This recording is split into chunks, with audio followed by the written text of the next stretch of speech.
10% পতন হয়ে গেছে, 90% পতন হয়ে গেছে, আর 10% ধাক্কা দেন।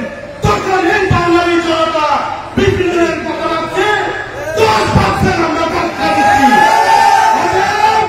আমরা গণঅধিকার পরিষদকে রাজপথে আন্দোলন সংগ্রামের জন্য তারুণ্যের শক্তিকে আগামী রাষ্ট্রীয় ক্ষমতায় আনবেন, সেই বলে আমি আমার বক্তব্য শেষ করছি।